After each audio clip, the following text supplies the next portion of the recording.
Hello everyone, আসসালামু আলাইকুম। কেমন আছেন আপনারা? আমি ভালো আছি। তো আজকে যদিও আমার নাটকের বিষয়ে কথা বলতে আসতাম, তো এই রোজার মধ্যে আমার একটা নাটক আপলোড হয়েছে, যেটা আমি চিফ অ্যাসিস্ট্যান্ট ডিরেক্টর ছিলাম। নাটকটি আসছে এএন ড্রামায়। তো এএন ড্রামায় আসছে, তো অবশ্যই বুঝতে পারছেন আমি মোটামুটি কাকে নিয়ে কাজ করি। তো আমাদের সবুজ ভাই, সবুজ ভাই আহমেদ সবুজ, সাথে তার কো আর্টিস্ট হলো মিম, স্পর্শিয়া মিম, আর সাথে আছে ইমরান আজান ভাই, তারপরে সাজুতি খন্দকার, রনি রনি আপা, তো আরো অনেকে। তো এখানে এই নাটকটা বেসিক্যালি আসলে গল্পটা একটু মানে শর্টকাট করে আপনাদের বলি।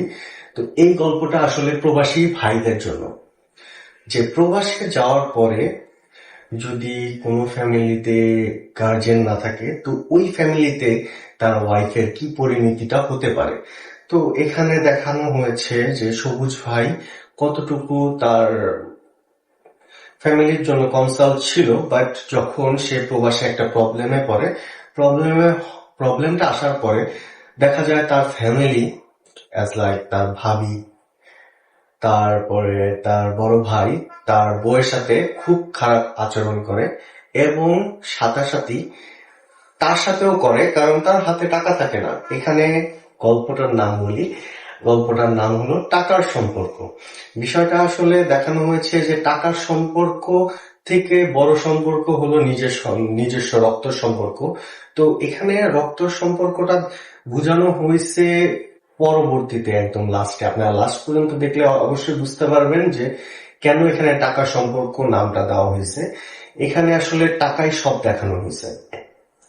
একটা গর্ভবতী, এখানে যদিও মেয়েটা গর্ভবতী থাকে, গর্ভবতী একটা মেয়েকে তার টাকার কারণে তাকে অত্যাচার থেকে শুরু করে নানান কিছু করা হয়, এবং আম, এই অত্যাচারের ফলে তার বাচ্চাটা নষ্ট হয়ে যায়।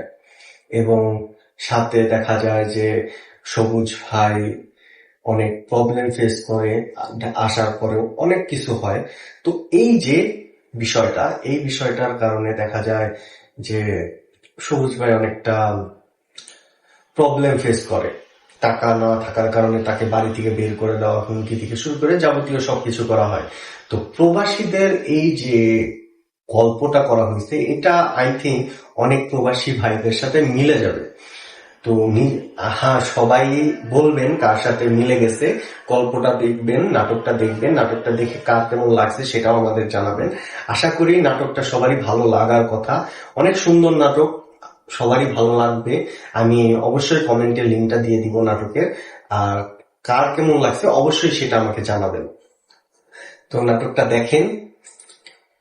সবাইকে ধন্যবাদ আমাকে সাথ দেওয়ার জন্য। আশা করি কালকে শুক্রবার, তো শুক্রবার দিন আবারও আপনাদের সাথে দেখা হচ্ছে। আল্লাহ হাফেজ।